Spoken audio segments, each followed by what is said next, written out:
और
अंदर कैसे आए? बाहर की दीवार कूदी, अंदर का दरवाज़ा खुला था, दरवाज़ा खोल के अंदर आ गया। मतलब ऐसे किसी घर में कैसे घुस सकते हो तुम? देखो, मैं तुम्हें नुकसान नहीं पहुंचाना चाहता, मुझे सिर्फ आज रात के लिए यहाँ ठहरने का मौका दे दो। सुबह होते ही मैं यहाँ से चला जाऊँगा, प्लीज़ कोऑपरेट कर लो। कोऑपरेट तो करती है तुम्हारे साथ पुलिस। मैं भी पुलिस को फ़ोन करता हूँ। इस तकल्लुफ़ की ज़रूरत नहीं, पुलिस पहले से ही मेरे पीछे है। अपना मोबाइल दे दो। अच्छी ज़बरदस्ती है।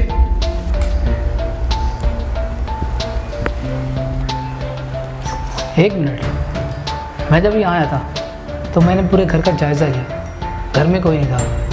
तुम कहाँ से आए? एक्सक्यूज़ मी, मैं छत पे था। बाय द वे, ये मेरा घर है। हाँ, ये तुम्हारा घर है और मैं तुम्हारा गेस्ट। तुम्हारे यहाँ गेस्ट को चाय पूछने का रिवाज नहीं है? चाय? हाँ, चाय मैं पिलाता हूँ। अरे इतनी मोहब्बत, चलो मैं भी तुम्हारा हाथ बढ़ा के चलता हूँ।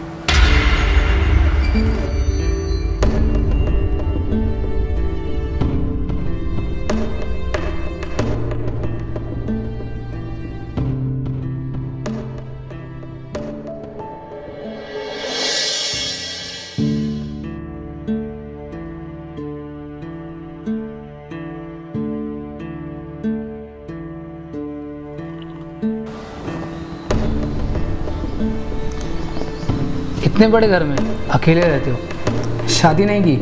नहीं, वक्त नहीं मिला।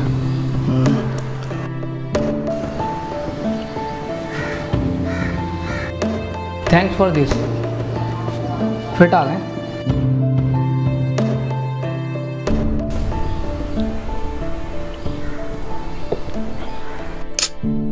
क्या मैं पूछ सकता हूँ ये सब क्या हो रहा है?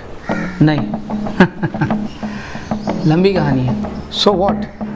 पूरी रात पड़ी है, ना मुझे कोई जल्दी है और ना मुझे लगता है कि तुम सुबह तक कहीं जाने वाले हो। रात भर खामोश बैठे एक दूसरे को बर्दाश्त करने से अच्छा है कि हम एक दूसरे के बारे में कुछ जान लें। वैसे आइडिया बुरा नहीं है।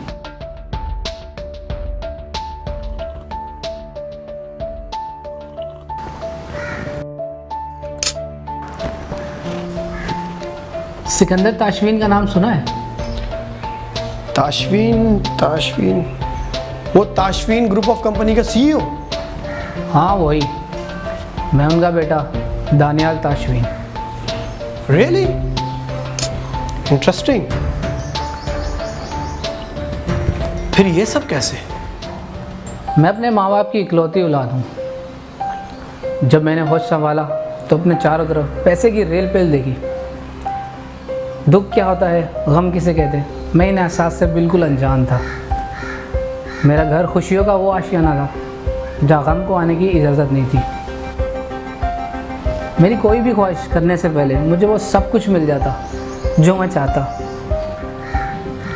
इस शहर के सबसे टॉप स्कूल से मेरी स्कूलिंग हुई। बाबा चाहते थे मैं उनके साथ बिजनेस संभालूं, इसीलिए बिजनेस मैनेजमेंट का कोर्स करने के लिए मैं अब्रॉड चला गया। सब कुछ बिल्कुल ठीक चल रहा था। रोज़ सुबह मम्मा की कॉल से मेरी आँख खुलती।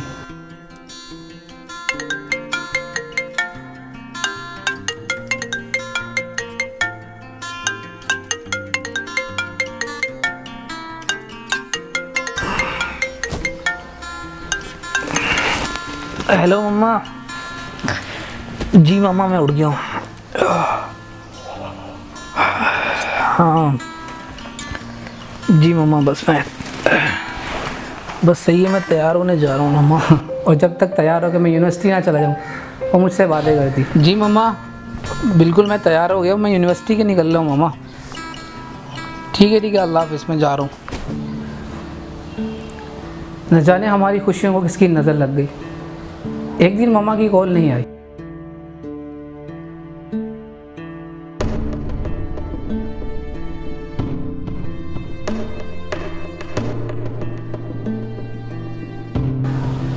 मैं बहुत परेशान हुआ।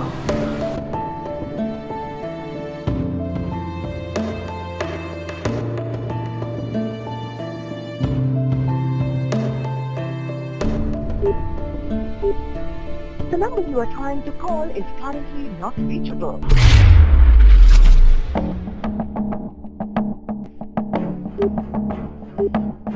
The number you are trying to call is currently not reachable.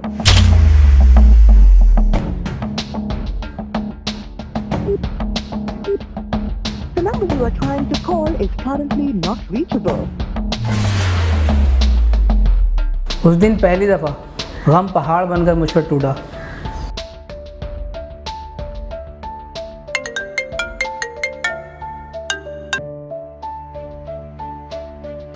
जब मुझे ये पता चला कि एक रोड एक्सीडेंट में मेरी मम्मा की डेथ हो गई,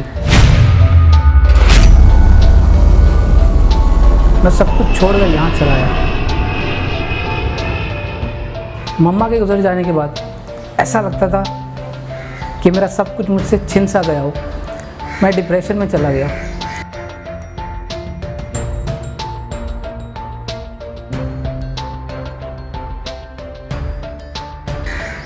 बाबा से ऐसा नहीं देखा गया।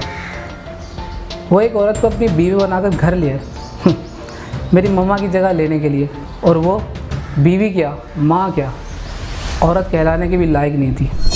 उसकी नज़र मेरे बाबा की दौलत पर थी और मेरे होते हुए उसका ये ख्वाब कभी पूरा नहीं हो सकता था। मैं उसके रास्ते का वो कांटा था जिसे वो किसी भी हाल में निकाल फेंकना चाहती थी। उसने उसने आते ही मेरे और बाबा के दरमियान दरार डालने की बहुत कोशिशें की, लेकिन हर बार उसको नाकामी का मुंह देखना पड़ा। एक दिन उसने एक ऐसी चाल चली जिसके बारे में मैं सोच भी नहीं सकता था। उसने मुझ पर ऐसा घटिया इल्ज़ाम लगाया जिसका तस्वुर भी मेरे लिए गुनाह से कम ना था। बाबा उसके जाल में फंस गए। मैंने बाबा को बहुत समझाया। बाबा, मैं आपका खून हूँ, आप मुझ पर कैसे शक कर सकते हैं? ये औरत झूठ बोली है, मक्कार है ये। लेकिन बाबा ने मेरी एक भी ना सुनी। निकल जाओ मेरे घर से। बाबा, और आइंदा अपनी शक्ल मत दिखाना मुझे। मैं तुम्हें इस घर से और जायदाद से आग करता हूँ। बाबा मेरी बात निकल जाओ यहाँ से। मैं टूटा हारा अपने एक दोस्त के पास चला गया। इस मुश्किल घड़ी में सिर्फ एक वही था जिसे मुझ पर भरोसा था, जिसने मुझे सहारा दिया। सारी रात इस परेशानी के आलम में गुजरी। सुबह हो गई। मैं गुस्से से आग बगोला हो चुका था। मैं चाहता था कि मैं उस औरत को जान से मार दूं, जिसकी वजह से मेरे और बाबा के दरमियान एक दीवार खड़ी हो गई थी। लेकिन मेरे दोस्त ने मुझे रोक लिया। एक मिनट रुक, कहाँ जा रहा है? छोड़ो मुझे, मैं उस औरत को जान से मार दूंगा जिसकी वजह से मेरे और बाबा के दरमियान दीवार खड़ी हो गई है। पागल हो गया क्या? कानून को अपने आप में क्यों ले रहा है? रुक, मेरी बात सुन, ठंडा हो जा, ठंडे दिमाग से कुछ सोचते हैं, ठीक है ना? ऐसा करते हैं, कोई भी बड़ा कदम उठाने से पहले एक बार तेरे वकील से मशवरा कर लेते हैं। मेरी बात मान, वकील से मशवरा कर लेते हैं, उसके पास चलते हैं, हो सकता है कोई हल निकल आए। चल आ जा। फिर हम वकील से मिलने पहुंचे और वहां जाकर जो मुझे पता चला तो सुन के मैं बिल्कुल दंग रह गया। ऐसा हो ही नहीं सकता। वो आपको घर से जायदाद से बेदखल कर ही नहीं सकते। क्या मतलब? क्या कहना चाहते हैं आप? मतलब ये जायदाद उनकी है ही नहीं। ये जायदाद तो इनके नाना की है, जो उन्होंने मरने से पहले इनकी वालदा के नाम कर दी थी, और इनकी वालदा के बाद सब कुछ इनका। वो तो बस केयर टेकर है। अब जबकि ये सब कुछ मैं जान चुका था तो मुझे ये भी अंदाज़ा था ये बात बाबा को पहले से पता होगी और वह ज़रूर अपनी दूसरी बीवी को बताएंगे। फिर लाजमी तौर पर उनको मुझसे राब्ता बहाल करना पड़ेगा। और ऐसा ही हुआ। अगले दिन यानी आज सुबह बाबा की कॉल मेरे पास आई और उन्होंने मुझे मिलने के लिए बुलाया।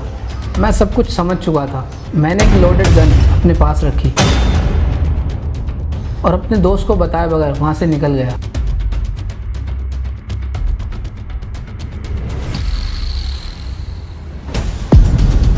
जब मैं वहाँ पहुँचा,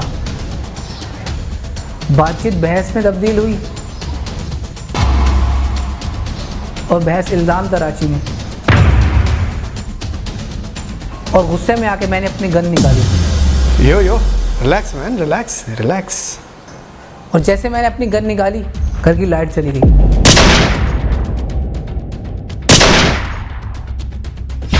थोड़ी देर बाद जब लाइट आई तो मेरे सामने दो लाशें पड़ी हुई थी। एक मेरे बाबा और दूसरी उस औरत की थी। ये देख के मैं बदहवास हो गया और अचानक पुलिस के सायरन बजने की आवाज़ आई। मैं वहाँ से भाग खड़ा हुआ। रास्ते में मेरी गाड़ी का एक्सीडेंट हुआ और मैं यहाँ पहुँच गया। इस बदहवासी में मुझे एक बात याद रही कि गोली मैंने नहीं चलाई थी, वहाँ कोई और भी था।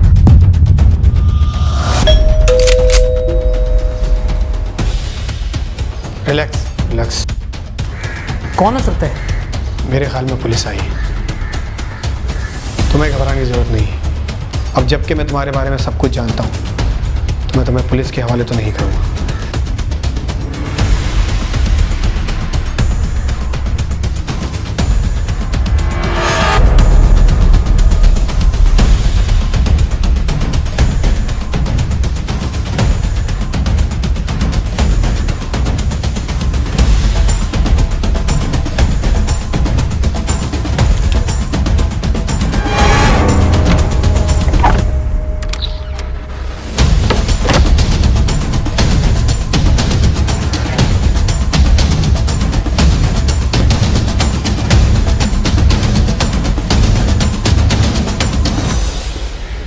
रिलैक्स।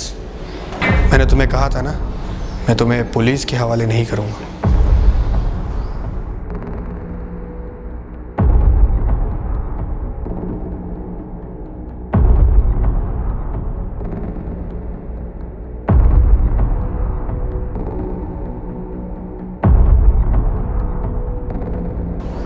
मेरे बारे में सब कुछ जान लिया, अपने बारे में नहीं बताओगे? इतने वीराने में यहाँ अकेले क्या कर रहे हो? तुम्हारे बारे में जानते जानते सुबह तो हो चुकी है। आओ खुली फिजा में चलते हैं, वहाँ बैठ के बात करेंगे। हाँ क्यों नहीं, चलो।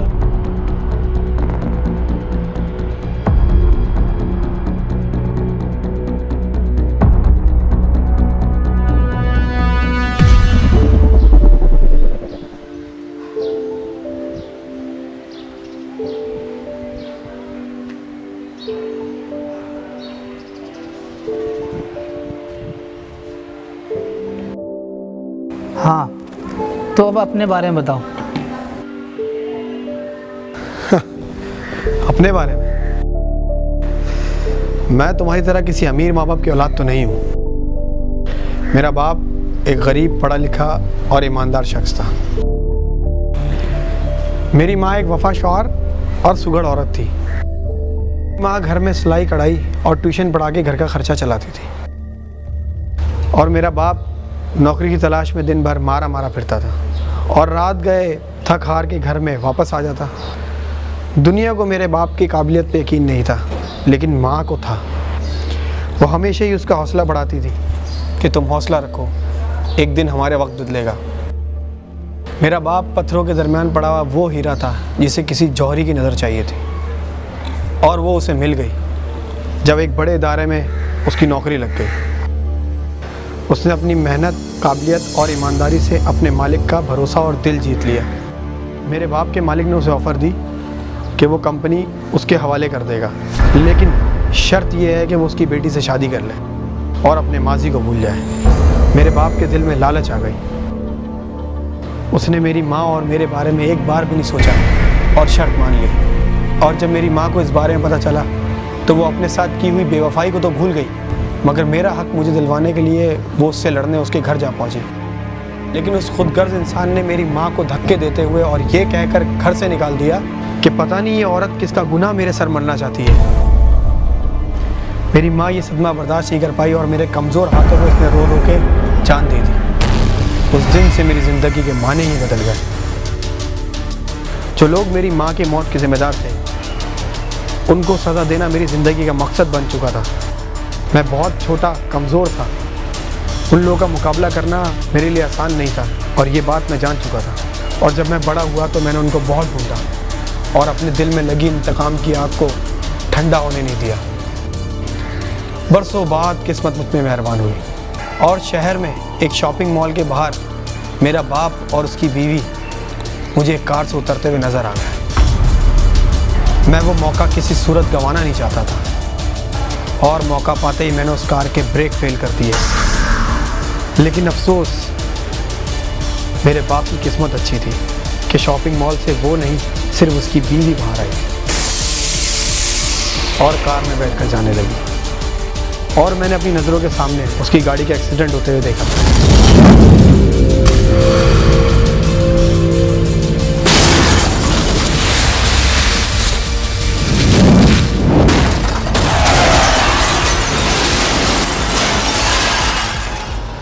जो सुकून मुझे मिला वो बयान के काबिल नहीं है, लेकिन मेरा बदला पूरा नहीं हुआ था, क्योंकि मेरी माँ का सबसे बड़ा गुनहगार मेरा बाप अभी जिंदा था। मैं उस औरत के जनाजे में शरीक हुआ तो मुझे पता चला कि मेरे बाप का एक और बेटा भी है, उसकी जायज़ औलाद, और मैं पता नहीं किसका गुनाह। उसके बेटे को देखकर मेरे अंदर की आग आतिशफिशा बन गई। उस आतिशफिशा में उन दोनों बाप बेटे को जला के भस्म कर देना चाहता था, और फिर आज रात मुझे वो मौका मिल गया। दोनों बाप बेटे एक साथ एक ही जगह मौजूद।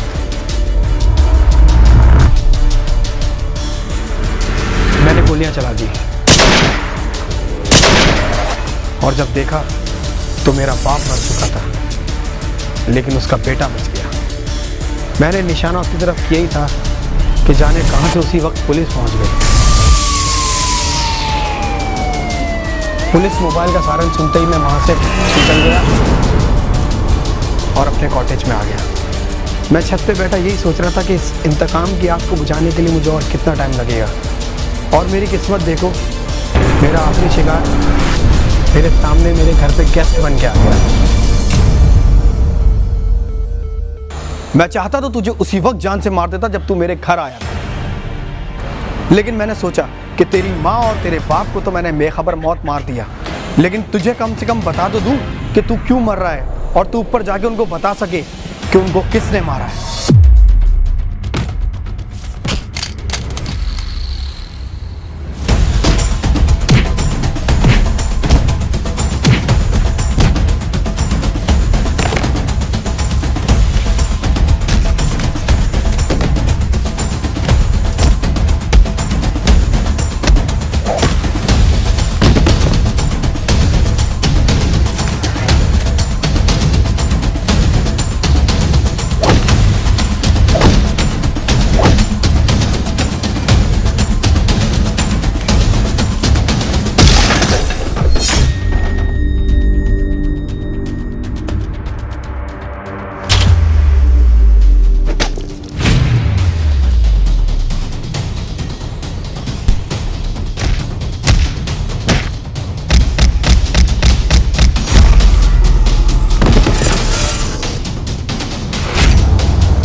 हेलो।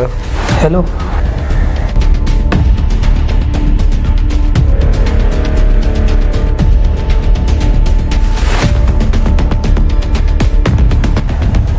तू कहाँ है? मैं एक वीरान जंगल के किसी कॉटेज में हूँ। ऐसा कर, मुझे लोकेशन भेज, मैं आता हूँ। प्लीज़ आके मुझे ले जा यार। अरे फिक्र नहीं कर, बोला ना आ रहा हूँ।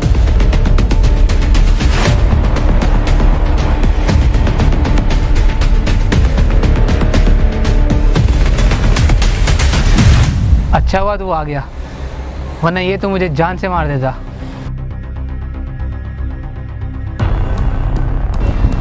अगर यहाँ नहीं आता तो अपने आप को कभी माफ़ नहीं कर पाता। ये दुनिया कमीनों से भरी है मेरे दोस्त, यहाँ शरीफों का गुजारा नहीं है। सोचा था एक झटके में अमीर बन जाऊँ, बगैर कोई खून खराबा के। थक गया था ये गरीबों वाली ज़िंदगी जीती थी, मुझे भी अमीर बनना था। मेरी भी ख्वाहिश थी कि मुस्तक़बिल में अपने बीवी और बच्चों के साथ एक खुशहाल और पूरा ख्वाहिश ज़िंदगी गुजारूं। क्या गलत ख्वाहिश की थी मैंने, और इस ख्वाहिश को पूरा करने के लिए मैंने बस एक छोटा सा प्लान बनाया। एक अमीर कबीर मासूम शख्स को ढूंढ के अपनी गर्लफ्रेंड से उसकी शादी कर और उसको अपने जाल में फंसा कर उसकी सारी दौलत से। आसान नहीं था अपनी गर्लफ्रेंड को मनवाना कि वो किसी बूढ़े फुसट से शादी करे। बड़ी मुश्किलों से मैंने उसको राज़ी किया तेरे बाप से शादी करने के लिए। हाँ, तेरी नई माँ मेरी गर्लफ्रेंड। ये तो मुझे बाद में पता चला, जिस जायदाद के लिए मैंने तेरे बाप से उसकी शादी करवाई है वो सारी जायदाद तेरी है। अगर ये बात मुझे पहले पता होती ना, यकीन कर वो तेरी माँ नहीं तेरी बीवी बनी। सब ठीक जा रहा, वो सब कुछ मेरे मशवरे से कर रही थी, सब कुछ प्लान के मुताबिक चल रहा था, लेकिन पता नहीं कहाँ से ये कमीना बीच में आ गया और इस कुत्ते ने मेरे सारे प्लान की धज्जियाँ बिखेर दी और मेरी जान की जान ले ली। कैसे छोड़ देता है इसे? याद है तू गुस्से में भरा उसे मारने के लिए निकला था, मैंने तुझे रोक लिया था, याद है ना? उसे मरने कैसे दे सकता था यार, जान थी वो मेरी, सब कुछ उसी के लिए तो कर रहा, उससे मार दिया ऐसे। अब मेरे पास कुछ नहीं, जीने की कोई वजह नहीं है, अब जी के क्या करूँगा मैं? तू मेरा दोस्त था, मैं सब कुछ तेरे नाम कर देता, तू एक बार मांग कर तो देखता। भिखारी समझाए क्या? मांग लेता तो दे देता। मैंने हर कदम दोस्ती का फर्ज निभाया और तूने मेरे साथ ये किया। हाँ, तूने हमेशा दोस्ती का फर्ज निभाया और तेरा ये कर्ज मैंने आज सूद समेत तुझे लौटा दिया है, तेरी जान इससे बचा ली। लेकिन मैं सोच रहा हूँ अपनी माँ के मरने पे तू डिप्रेशन में चला गया, अब तो तेरा बाप भी नहीं रहा, तो क्यों ना अपनी दोस्ती का आखिरी फर्ज भी निभा दूँ और मरने से पहले तुझे उनके पास